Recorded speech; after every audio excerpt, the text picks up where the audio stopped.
우리 4월 26일 날 우리 가야 건국 기념 예배를 김해에서 드리게 됩니다. 오후 1시에 가야 기념 예배를 김해에서 드립니다. 참석하시면 더 좋겠고요. 그리고 제가 쓴 책 몇 권 있으니까 혹시 연락하시면 또 보내도록 그렇게 하겠습니다. 자, 오늘은 지나간 시간 거 잠깐 정리할까요? 도마가 여기 온 것은 이곳에 이스라엘 사람들이 있었기 때문에 온 곳입니다.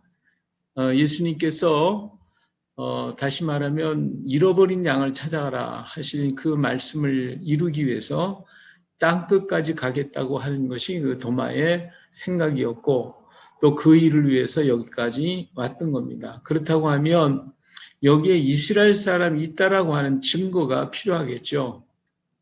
그래서 지난 시간에 이 부분에 대해서 말씀을 좀 드렸고요. 지금 경주에 4월 11일까지 가야 또 사만 시대 그 이전 기원전 시대의 그 이집트라든지 팔레스틴 그쪽 지역에서 온 유리 제품에 대해서 전시회를 하고 있습니다. 거기 가서 보니까 지금까지 전시 안 됐던 그런 것들이 많이 전시가 됐는데 어마어마하게 너무 아름다워요. 그걸 보고서 그 사만 시대라든지 가야 시대에 이렇게 화려하게 이 사람들이 살았구나 하는 것들을 다시 한번 알 수가 있었습니다. 시간이 되시는 분들은 가서 한번 보셨으면 좋겠어요.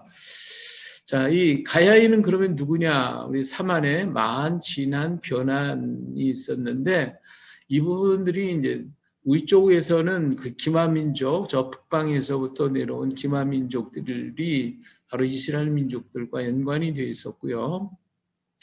그리고 중국 땅에 들어갔던 진 나라가 사람들이 우리나라에 와서 진화를 이루었는데 이 사람들도 역시 이스라엘 계통의 사람들이 대부분인 것을 알 수가 있고요. 그 다음에 이 남쪽에는 변환이 있는데 이 사람들은 주로 해상 무역을 하기 위해서 이 전라도 지역 저 나주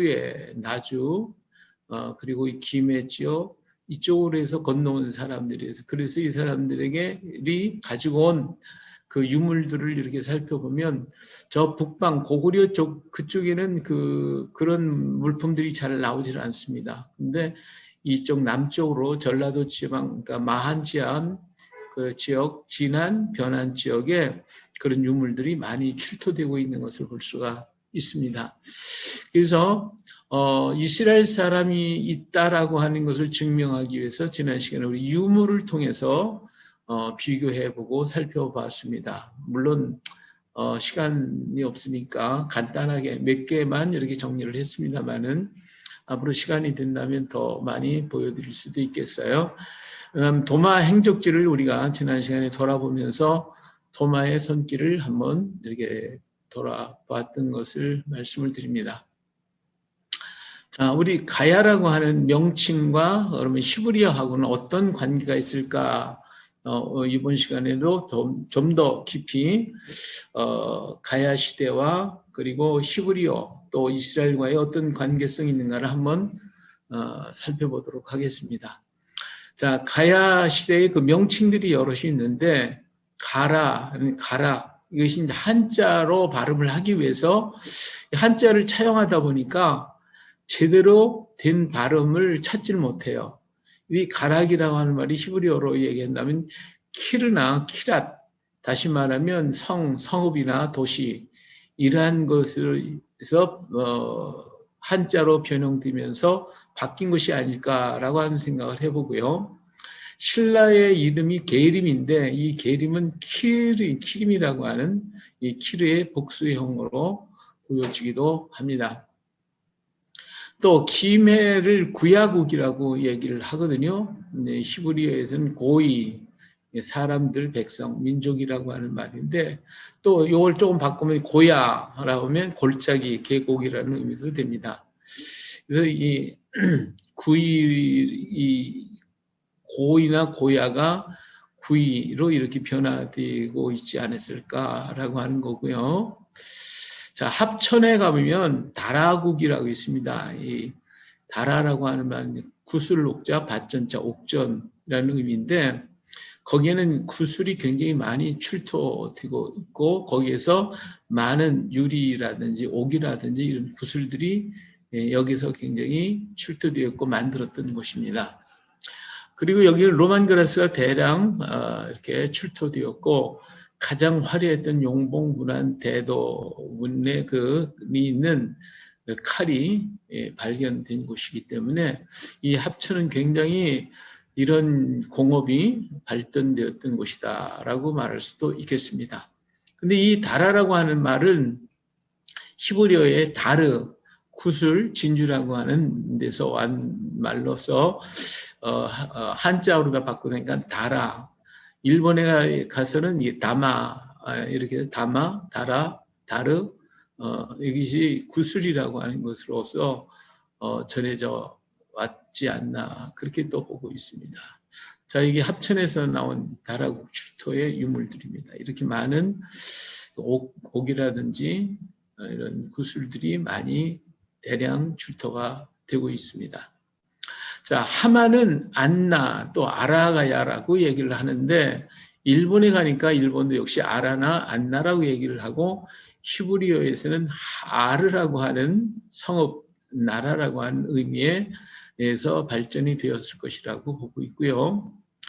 또 신라의 왕 이름과 우리 히브리어를 이렇게 비교해 보니까 박혁거세는 히브리어로 하키세에서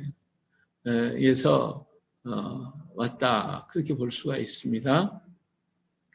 그 다음에 유리왕을 니사금이라고 부르는데 히브리어에서는 니사크 제사장이나 군주 이런 데서 온 니사금이 한자어로 바뀌면서 니사크가 니사금으로 바뀌지 않았을까 이렇게 보고요. 나물왕을 마립간이라고 또 불렀는데 이 마립간은 말라크 왕이라고 하는 그런 의미가 있습니다. 또 백제의 왕은 어라하라고 얘기를 불러요. 어라하. 근데 히브리어에서 엘라하라고 이런 데서 오지 않았을까 보고 있고요. 우리 단어들 몇 가지만 살펴보죠. 우리 말의 엄마 또는 에미 히브리어에서 아빠, 아비, 아부 히브리어의 아비아들, 아비가일 뭐 이런 것 전부 다 아비가 그런 의미가 있죠. 아들을 아들렛이라고 그랬고 딸을 옛날에 우리 15세기 이전에는 바달이라고 불렀어요. 그래서 이것은 히브리어의 바트에서 오지 않는다. 그렇게 또 볼 수가 있습니다. 또 형제, 아우, 15세기 때 또 역시 아흐 이런 데서 왔을 것이고 하람, 꿈을 이렇게 우리는 옛날 15세기는 하람이라고 불렀었는데 이건 하롬에서 왔을 것이다 이렇게 보고 있어요. 가야도 키르앗 뭐 이런 의미에서 또 볼 수 있고요. 이외에 가라 그러면 간다라고 하는 가라라고 할 때 히브리어는 카라, 갈래 똑같고요. 가랭이 우리 게라이브 또 곡식, 고지르, 구멍, 군맛즈, 나그네, 라케르, 나그리, 네가르 뭐 이런 말과 또 똑같다고 볼 수가 있겠어요. 나쁘다, 나블루트 뭐 이게 히브리어는 수치, 악 이런 뜻인데 느발라, 악 이런 것에서 이렇게 오지 않았을까 보고 있습니다. 우리 또 절기를 보면 이제 이 부분에 대해서는 아마 앞으로 염동욱 목사님이 이 부분은 굉장히 연구를 많이 하신 분이기 때문에 더 자세하게 더 진지하게 말씀해 주리라고 보고요. 절기는 이제 추석을 우리 8월 15일 음력으로 8월 15일을 지키고 있는데 음력으로 절기를 지키는 나라가 이스라엘이죠. 이스라엘의 초막절이 유다 지파는 7월 15일을 지키고 있고 그리고 이스라엘의 절기는 북쪽 이스라엘은 8월 15일, 유다는 7월 15일 날 초막절을 지킵니다. 그래서 우리나라 추석과 이스라엘의 초막절과 같은 절기이고 달맞이 한다거나 횃불놀이를 한다거나 뭐 이러한 것들이 이제 명절에 우리 민족이 전부 다 가족을 만나 다 이동을 하는데 그러한 것도 역시 같은 의미에서 볼 수가 있겠죠. 우리 생활 습관도 몇 가지 말씀을 드리면 우리가 이제 옛날에 물동이 이렇게 이고 다녔잖아요. 그래서 물을 길어서 이고 다녔는데 이스라엘 사람도 그렇고요. 맷돌질하는 거 그리고 도리깨를 가지고 이렇게 곡식을 터는 거 문설주에다가 팥죽을 뿌리는 양의 피 바르듯이 팥죽을 뿌린다든지 또 우리나라의 전국의 그 무궁화 꽃이 이게 지금 우리나라는 지금 무궁화 대신 벚꽃을 갖다가 굉장히 많이 심고 있는데 무궁화가 우리나라에 어마어마하게 많았거든요. 근데 이 무궁화를 전부 다 없애버린 것이 일본 사람들이 와서 전부 다 없애버렸는데 하여튼 이런 무궁화꽃, 원래 샤론의 꽃이라고 그러죠. 자, 인사법도 안녕하십니까. 내가 이스라엘은 샬롬 같은 의미가 있고요. 사람이 죽으면 베옷을 입고 대나무 지팡이를 짚고 고구를 하잖아요. 이스라엘 사람도 역시 마찬가지 베옷을 입고 대나무 짚고 고구를 합니다. 기도를 드릴 때는 제단을 쌓는데 돌을 이렇게 모아서 제단을 쓰는 거예요. 옛날에 우리는 뭐 성황당, 뭐 또 돌멩이 이렇게 놓고 하여튼 지금도 그런 습성들이 있습니다만은 그렇게 옛날에는 기도를 했습니다. 이런 그 생활 습관에 대해서는 다음 주부터 말씀을 드릴 이 목사님께서 이원 목사님이 이 부분은 또 아주 전문적으로 또 연구를 하셨기 때문에 더 자세하게 그때도 보시면 될 것 같습니다. 요 위에 있는 글인 것은 그 가야에서 나온 알파벳들이에요. 가야에서 나온 문자들인데 이런 문자들과 요 밑에는 히스기야 왕의 그 동굴 지하 그 수로 있죠. 거기에서 나온 글자입니다. 이런 글자들을 비교해 볼 때 히브리어를 그 당시에 쓰고 있었음을 볼 수가 있습니다. 자, 이게 이제 고대 히브리어와 가야에서 나온 문자들의 모습들과 비교를 해봤고요.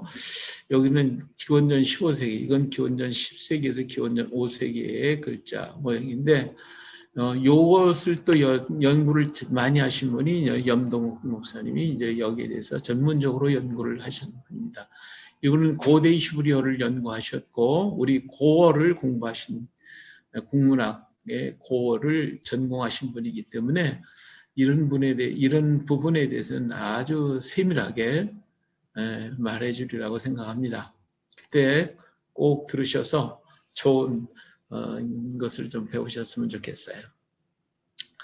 자, 여기에 보면 이제 이렇게 문자들이 이렇게 새겼죠. 이것이 가야에서 출토된 그릇들에게 나타나 있는 이렇게 문자들이 만들어져 있는 것을 볼 수가 있습니다.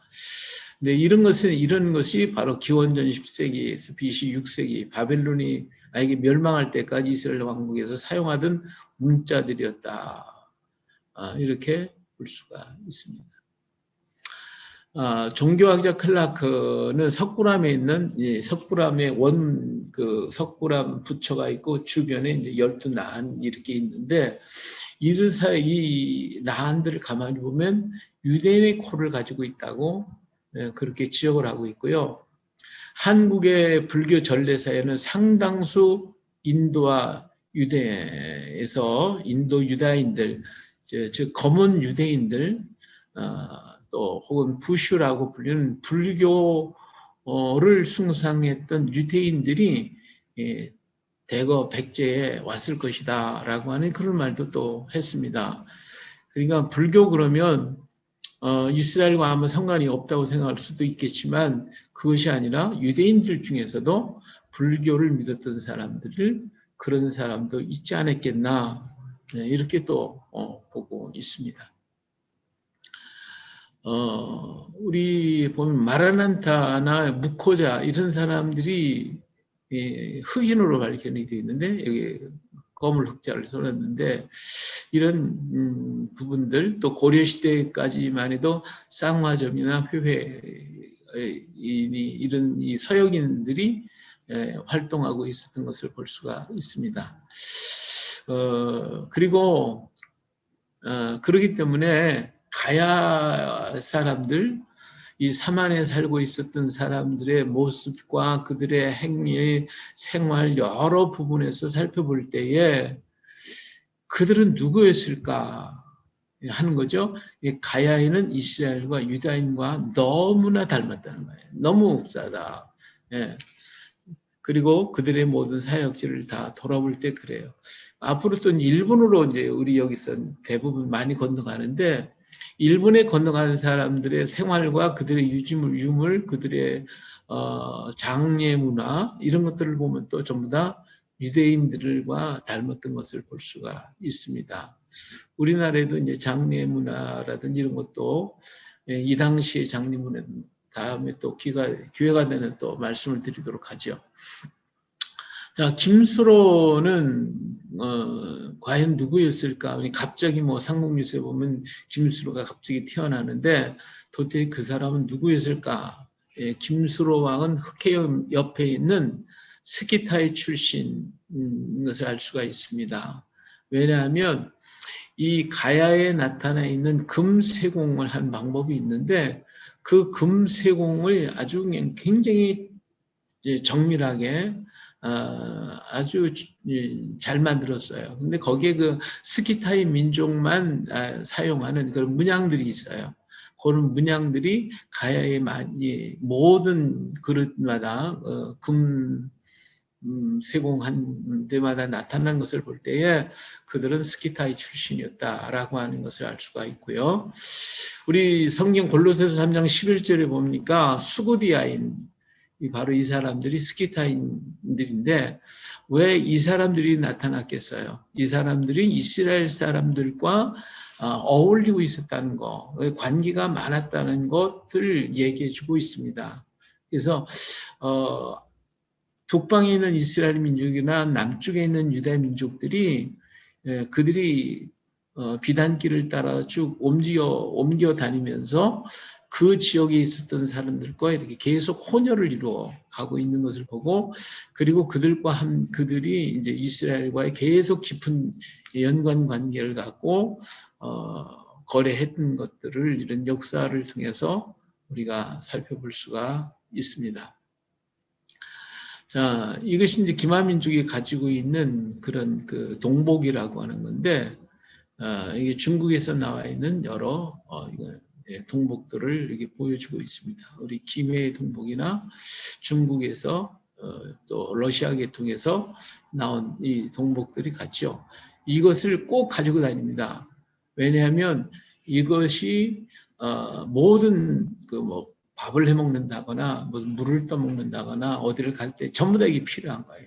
우유를 받고 피를 담고 하는데 그래서 이것을 보고서 기마민족인지 아닌지 이걸 구분을 하게 되는데 김해에 있는 사람들이 바로 이런 동복을 가지고 있음을 보면 이들이 기마민족 출신이다라고 하는 것을 우리는 확인할 수가 있겠죠. 김수로 왕은 자신이 태어나서부터 신성했다고 하는 말을 늘 했어요. 신하들이 김수로 왕에게 총각 왕이었기 때문에 자기 딸을 주고 싶었겠죠. 그래서 결혼을 자꾸 권합니다. 근데 그럴 때마다 김수로 왕은 이런 얘기를 하죠. 나는 태어나서부터 신성한 사람이다. 이런 얘기를 해요. 이 말은 신령하고 성스럽다고 한 말인데 다시 돌려 얘기하면 거듭났다라고 하는 의미가 되어져요. 그래서 그 삼국 유사에 나타난 아래서부터 깨어나서 열흘 만에 왕이 되는데 어떻게 사람이 아래서 깨어났으며 열흘 만에 어떻게 성인이 돼서 왕이 될 수 있겠습니까? 바로 이것이 그가 거듭났음을 증거하는 그러한 모습을 이렇게 태어났다, 아래서 깨어났다라고 하는 의미로 바꿔놨거든요.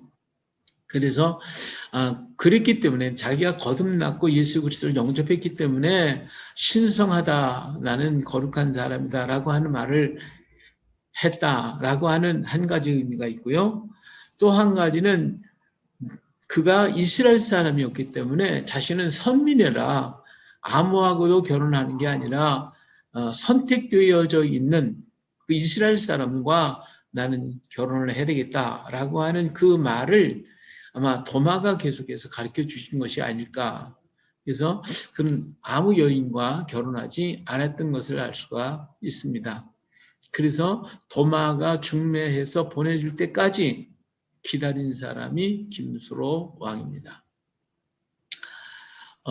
우리 건국신화의 최치원에 쓴 성리정전이라고 하는 것, 그 다음 일본 서기, 거기에 보면 가야산 신정경모주라는 여자가 천신 아비가지라는 분하고 관계 속에서 뇌질주일과 뇌질청해라는 두 아들을 낳게 되는데, 이 뇌질주일은 나중에 이진아시 왕이 되었고 뇌질청해는 김수로 왕이 됐다, 이렇게 전해져 오고 있어요. 여기 천신 아비가지라고 하는 말은 히브리어에서 아비케셈 나오는 제사장이라고 하는 의미가 담겨져 있는데, 아비케셈이라고 하는 말은 아버지는 제사장이다. 우리 성경의 아비멜렉은 아버지는 왕이시다, 그런 의미가 되겠죠. 아비는 아버지가 되니까 그런 의미로 여기 보여지고 있습니다. 이게 천신 아비가지라고 하는 그런 글의 내용이 뇌질주일, 뇌질청에 왜 이런 말을 썼을까? 이 뇌질이라는 건 히브리어 니사나 나시, 거기 왕의 이름을 니사금, 니질금, 뭐 이런 그도 썼는데, 그 가야 시대의 언어가 히브리어하고 굉장히 닮아 있는 것을 볼 수가 있어요.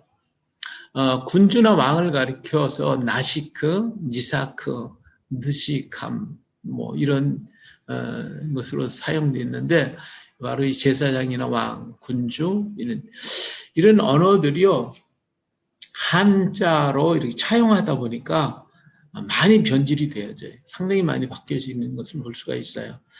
이진아시라고 하는 말, 이진은 아진의 선, 탈해왕의 노무가 아진의 선이라는 사람인데, 그 여자의 이름입니다.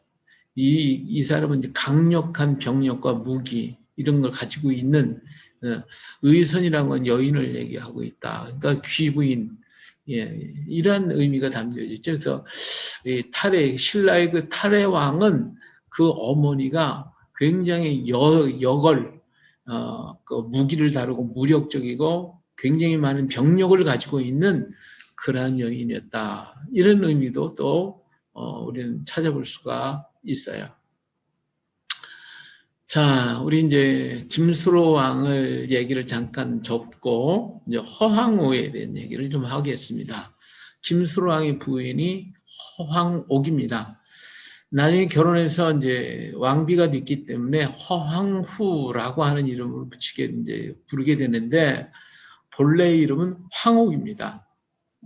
비슷해가지고 혼돈을 하게 되는데요. 도마는 이제 가야 땅에 왔다가 41년에 왔다가 김수로를 42년에 가야국의 왕으로 세우고, 그리고 가야 지역과 온 지역을 다니면서 복음을 전하고 철에 대해서 가르쳐주고, 그리고 지역에 대한 여러 가지 얘기를 해주죠. 김수로의 많은 권면을 해주고, 그리고 47년에 가야를 떠나서 다시 북인도 쪽으로 가는데, 제일 먼저 그가 왔던 곳이 이제 아유타국입니다. 이제 아유타국에 있는 배를 타고 건너왔던 사람이기 때문에 그는 다시 그 배를 타고 아유타국으로 가게 되죠. 이 아유타국의 왕에게는 공주가 있었습니다. 이 공주가 있었는데, 이 사람에게 가서 왕에게 김수로에게 시집을 보내라, 이렇게 권면을 합니다. 왜 도마가 다시 아유타국에 가서 공주를 준비했겠어요? 그럼 아유타국은 어떤 사람이겠냐 그거죠? 네, 도마가 아유타국에 갔으니까 그 아유타국의 그건 어떤 나라겠어요? 이들이 바로 이스라엘과 관계 있는 사람이란 말이에요. 예, 이 아유타국에는 허씨가 있었어요. 바로 허황우가 이제 허씨. 예, 이게 그 아버지도 역시 허씨잖아요. 허씨가 누구냐? 이 허라고 하는 것 쉽게 얘기하면 우리 배너라고 하는 영화 아시죠? 이 배너라고 하는 영화에 보면 이 벤이라는 말은 아들이라는 뜻이거든요.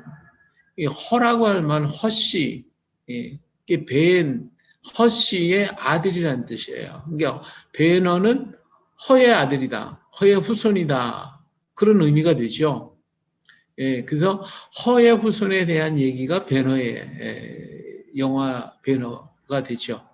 근데 헐은 허라고 하는 말은 영어 발음이거든요. 이게 풀이라고 하는 이름의 영어식 발음이에요. 그러니까 배너는 훌의 후손인 것을 말해주고 있는 거죠. 그래서 훌의 후손에 대한 얘기가 배너라고 하는 영화의 줄거리입니다. 자, 그럼 훌이라고 하는 사람이 누구죠? 예, 훌은 모세가 아말렉과 싸울 때에 양손을 잡았던 모세의 손을 잡았을 때에 아론과 훌이 여기 모세의 손을 잡아준 사람이죠. 출애굽기 17장에 있습니다. 물론 이 외에 이제 훌에 대한 얘기가 또 여럿이 있는데 그 사람들하고 여기 지금 하고 그 연대 관계라든지 뭔 걸 찾아볼 때에 잘 맞지는 않아요. 그래서 여기에서 나오는 훌은 모세의 손을 잡아준 사람, 그 사람을 얘기하는 겁니다.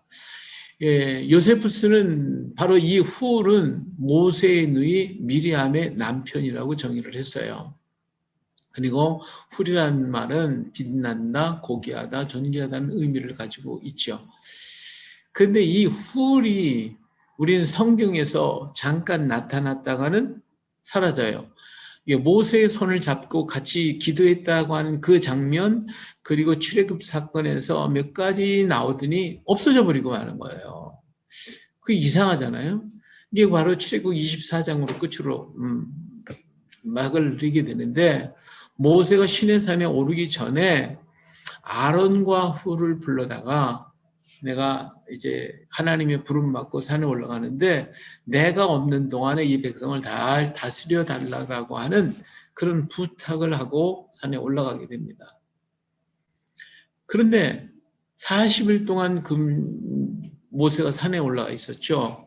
40일 동안을 산에 올라가 아무것도 먹지 아니하고 산에서 얻을 게 하나도 없는데 모세는 올라간 뒤로 오늘날 같이 뭐 핸드폰이나 있다면 핸드폰 갖고 연락이나 한다지만 이런 소식이 없는 거예요. 그리고 또 그 산에 올라가면 죽는다 그러니까 아무도 올라갈 수가 없어요. 근데 열흘이 지나도 안 오고 20일이 지나도 안 내려오고 한 달이 지나도 안 내려오니까 아론과 훌은 어떤 생각을 했겠어요? 또 백성들은 어떻게 했겠어요? 백성들이 동요는 자꾸 일어나기 시작을 했고 모세는 죽었다라고 판단을 하게 되는 거죠. 40일이 되어가니까 백성들이 난리가 났어요. 그래가지고 그들이 일어나서 데모를 한 거죠. 말하자면. 그래서 만든 게 뭐죠? 금송아지 아닙니까? 금송아지. 모세가 산에서 내려와서 보니까 그 모양이에요. 그래가지고 그때 3,000명이라는 사람이 죽고 어마어마한 큰 사건이 터졌잖아요. 하나님이 만들어진 돌, 예?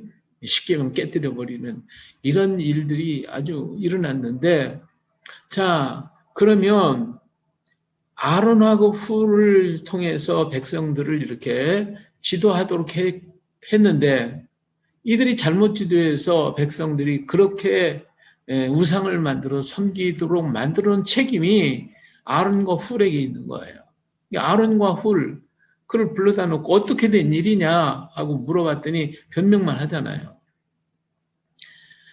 그런데 어떻든 간에 이 두 사람이 책임을 져야 됩니다. 이 책임을 져야 되는데 문제가 있어요. 하나는 하나님이 지정해준 제사장이에요. 이 제사장을 하나님이 말씀하지 않는데 어떻게 폐유를 시킵니까? 할 수가 없잖아요. 그런데 훌은 어떤 직임이 없어요. 이게 어때요? 아론의 벌을 받을 것을 훌이 받는 거죠. 그래서 그때로부터 훌은 사라져요. 성령에서 사라지고 말아요. 그 훌은요, 가장 중요한 위치에 있었던 사람이지만 결국은 훌은 쫓겨나서 이스라엘이 외곽에서 돌다가 어떤 곳에도 동참하지 못하고 참여하지도 못한 채 그는 중국과 인도 쪽으로 흩어져 가게 됩니다. 그래서 이들이 이제 중국의 보주라고 하는 그 지역에 살고 있었고 또 한편은 이 아유타국에서 살고 있었는데 이들 사이에는 천산산맥이라고 하는 어마어마한 큰 산이 거기 가로막고 있습니다. 그런데 이 보주 지역에서 살고 있는 허씨들은 모여가지고 뭘 재배를 했냐면 녹차를 재배를 했어요. 이 녹차를 재배해가지고 이거를 판매를 해야 되는데 수출할 길이 없어요, 거기는. 그러면 수출하기 위해서는 바다가 있는 데로 와야 되는데 그러려다 보니까 어떻게 해야 됩니까? 그들은 천산산맥 이쪽의 바닷가에 살고 있는 아유타국으로 와야 돼요. 같은 형제들이니까. 그래서 그 녹차를 만들어서 그걸 가지고 천산산맥을 넘다 보니까 이게 몇 개월이 걸리는 거예요. 참 많은 시간이 걸리다 보니까 이 아유타국에 와서 그 녹차를 풀어보니까 이게 다 떠버린 거예요. 그래서 다 버리게 됐잖아요. 근데 사실 나중에 그 살펴보니까 이게 맛이 더 좋은 거예요. 그게 뭐죠? 이게 바로 보이차예요. 보이차. 그래서 이 보이차를 아이타국에서 받아서 이거를 그 수출하는 그런 일을 했단 말이에요. 그래서 오늘 허황우를 보주태후라 하는 말을 하고 있고 아이타국에서 온 것이 아니라 중국에서 이렇게 왔을 것이다라고 하는 그런 말을 많이들 하고 있습니다. 그러나 실상 우리는 문헌을 깊이 참고해 보면 보주 쪽에서 온 게 아니라 바로 아유타국에서 말레이 반도를 통해서 온 것이 더 확실합니다. 그래서 이 아유타국은 약초를 통해 가지고 또 수출을 많이 했는데 이런 약초 재배와 약초에 대한 것들을 많이 연구하고 있었던 사람들이 바로 이 허씨들입니다. 아유타국이에요. 아유르베다 의학이라고 인도 의학의 대가 바로 아유르베다 의학인데 이 바로 약초 의학이거든요. 이것을 가지고 수출을 했고 농사를 짓던 사람들이 바로 이 허씨들입니다. 근데 이 허황우가 이 어렸을 때부터 이 약초의학의 대가였어요. 이것을 그가 몸소 가지고 있었던 것으로 알고 있습니다. 자, 허황우의 상이에요. 지금 김해에 가면 이걸 볼 수가 있습니다. 그래서 도마가 이렇게 중매를 하죠. 도마가 중매를 하니까 47년에 왕이 그런 얘기를 해요. 그 먼 나라에 어떻게 우리 딸 하나밖에 없는 이 딸을 시집을 보내느냐. 못 보낸다. 이렇게 반대를 하죠. 그렇지만 그날 조금 이따 다시 말씀을 드리겠습니다. 이 하나님의 인도함을 따라서 시집을 갈 수밖에 없게 되는 현상이 나오죠. 자, 이후에 여기서 중매를 하고 아이타국에서 허황우를 중매를 하고 도마는 48년에 마리아가 죽습니다. 마리아가 죽었다는 소식을 전해 들은 도마는 예루살렘으로 돌아가게 되죠. 바로 그것이 50년입니다. 50년에 예루살렘 회의를 참석을 하게 되죠. 이때 12제자들이 다 제비 뽑고서 전부 다 각지로 흩어졌었는데 그들이 전부 다 돌아와요. 그래서 이게 50년에 예루살렘 대회의가 사도회의가 1회 사도회의가 열립니다. 이 회의에서 결정한 것이 뭐냐면 여기서 우리가 여러 가지 몇 가지 풀어지는 게 있는데 지금까지 그러니까 추후 50년이 될 때가 예수님께서 승천하신 게 31년 그런데 50년이 될 때까지 교회가 세워진 게 없어요. 그 다음에 문서가 없어요. 아무 문서도 없고. 그러면서 왜 그러냐? 이들은 예수님께서 승천하시면서 너희 중에 내가 나를 다시 볼 자가 있을 것이라고 하는 그 말씀을 늘 기억했어요. 그래서 제자들 생각할 때에 예수님이 자기들의 생애 속에서 다시 오신다라고 생각을 했어요. 그렇기 때문에 그들은 너무 급한 거예요. 급해서 가는 곳마다 자기 민족이 있는 곳을 찾아가면서 예수 믿어라, 예수가 메시아다라고 하는 걸 전하는데 급급한 거지 교회를 짓고 그들을 뭐 케어하고 그들을 목양하고 그게 아니에요. 가서 복음 전하는 그러니까 도마가 인도 북부를 지나갔을 때 그들은 만나는 이스라엘 사람들을 붙잡고 예수 믿어라, 예수님 메시아시다. 그러고 전하고 또 가고 또 떠나고 떠나서 여기 가해 땅까지 오신 거예요. 와가지고 복음을 전하고 다시 돌아갔단 말이에요. 이 50년에 예루살렘 와서 보니까 뭐 그냥 한 사람씩 가는 거예요. 제자들이 하나씩. 이제는 마리아도 가게 됐으니까 문제가 생겼어요. 어떻게 하면 좋겠냐. 그래서 그때 결의한 것이 이제는 가면 교회를 지자. 그 다음에 기록을 하자. 문서를 기록하자. 해서 그때부터 문서를 기록하기 시작해서 추후 60년대에 가면 많은 서신들이 나와요.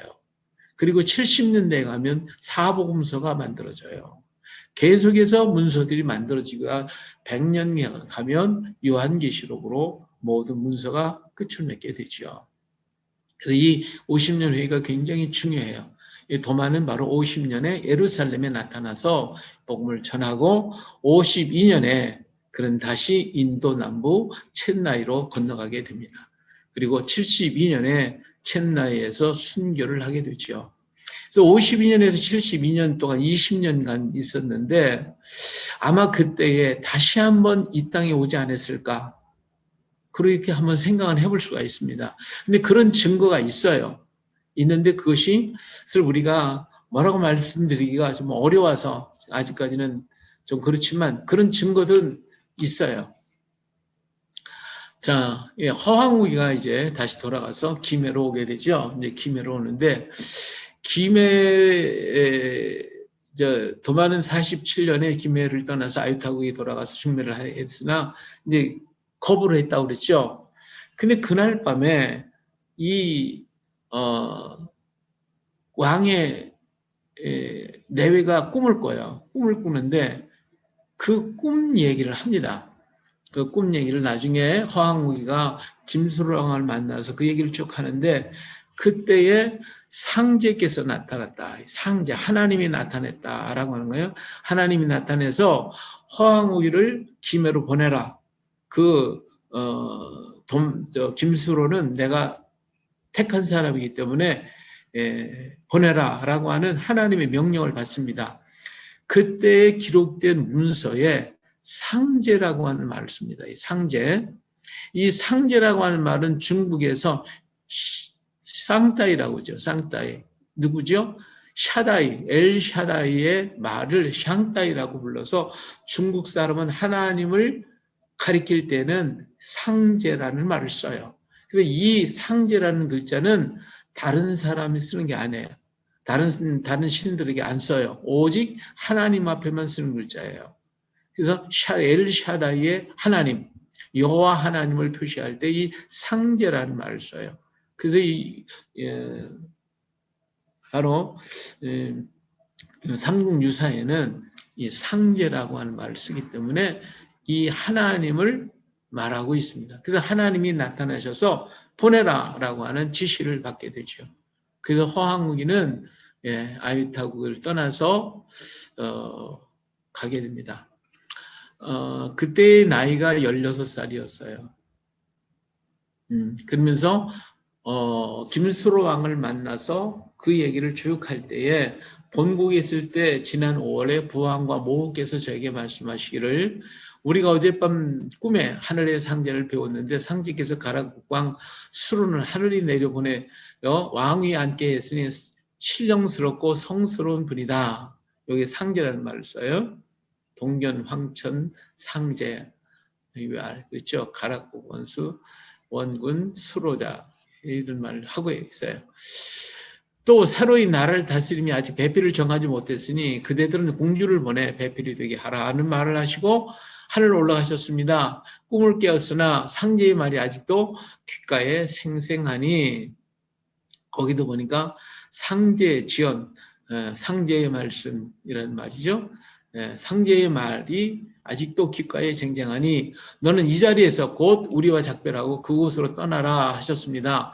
그래서 저는 배를 타고 멀리 증조를 찾고 하늘로 가서 번도를 찾아 이제 모양을 가다듬고 감히 용안을 가까이 하게 되었나이다. 그랬어요. 그래서 여기 보면 하늘에 가서 번도 물론 이제 이게 이제 불교적인 그런 언어들이 여기 나오니까 불교인들이 이거 불교다 얘기하고 있는데 이게 동양적인 그런 사고예요. 이것이 바로 하나님께 기도하고 하나님께 감사하고 그리고 왔다는 얘기예요.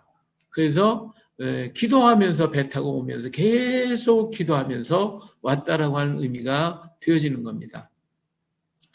자, 왕이 대답했다. 나는 태어나서부터 신성하여 지금 수로왕이 얘기해요. 수로왕이 허왕을 만나서 지금 얘기하는 거예요. 나는 태어나서부터 신성하여 공주가 멀리서 올 것을 이미 알았으므로 신하들이 왕비를 맞으라는 청을 따르지 않았어. 이제 현숙한 공주께서 이렇게 스스로 오셨으니 이 사람에게는 참으로 다행이요. 그렇죠? 네. 그러기 위해서 결혼한 첫날 저녁에 둘은 지금까지 지내왔던 얘기를 아주 밤새도록 얘기를 합니다. 무엇으로 얘기했을까요? 허황우하고 김순은 멀리 떨어져 있는데 어떤 얘기를 나눴을까요? 어떻게 무슨 대화를 했을까요? 글씨를 썼을까요? 아마 이들은 히브리어로 할거나 아람어로 얘기하지 않았을까 그런 생각이 들어요.